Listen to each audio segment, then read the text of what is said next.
Let's jump right in. Today, we're unpacking what is arguably Indian culture's ultimate benchmark for true friendship and selfless devotion.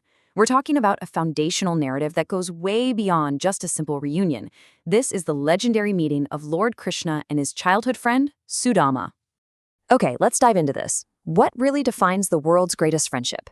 Is it having shared experiences, equal social status, or is it something a whole lot deeper? As we'll see today, we're going to strip away all the noise of wealth and status to reveal what a true, genuine connection actually looks like. To set the stage, let's kick things off with part one, the journey to Dwarka.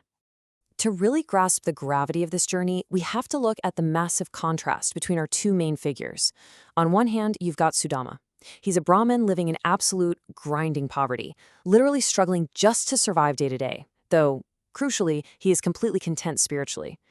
On the other hand, you have his childhood friend, Krishna. Krishna commands immense status, unparalleled wealth, and is quite literally the king of Dwarka. This incredible, almost unbelievable disparity in their material worlds is the emotional bedrock of everything we're about to explore. Now, you might be wondering, if Sudama was so spiritually contented, why make the long journey to the royal city at all? Well, the harsh reality of physical survival set in. His family was facing literal starvation. It was only because his desperate wife, Shushila, passionately and repeatedly pleaded with him to seek help that Sudama finally swallowed his pride, agreeing to visit his old royal friend. And when you visit a king, protocol dictates you bring a grand gift, right? But Sudama had absolutely nothing of monetary value.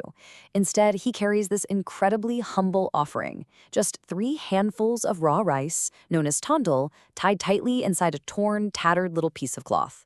Materially, it's basically nothing, but as we're going to see, it is deeply, deeply sentimental. Which brings us to part 2, an emotional reunion. Picture this. Sudama, frail, literally dressed in rags, finally arrives at the towering, magnificent gates of Dwarka. Naturally, the guards can't even fathom that this impoverished man is a friend of their mighty king, but the very second they relay Sudama's name to the king, Krishna completely abandons all his royal comforts. He doesn't call for a chariot. He doesn't even stop to put on his shoes. He just sprints barefoot to the palace gates in an absolute frantic rush of joy.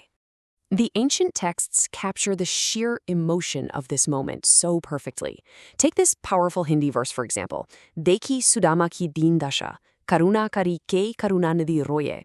This roughly translates to tell us that upon seeing Sudama's pitiful, impoverished condition, the ocean of compassion that is Krishna wept bitterly. He didn't just casually greet his old friend, he broke down in tears at the sight of his suffering. Let's head inside the palace for part 3, washing feet with tears. So Krishna brings his poor friend inside, and instead of pulling up a regular guest chair, he elevates Sudama by seating him right on his own royal throne. Now, traditionally, a host would wash a guest's feet to welcome them. But as Krishna knelt down and saw the thorns deeply embedded in Sudama's calloused feet, he was so overwhelmingly moved that he began to weep. And his tears fell so heavily that they actually washed the thorns and dirt away naturally before the fetched water could even be used. It's just a stunning, striking image of divine humility. Okay, moving right along to the climax in part 4, 3 handfuls of rice.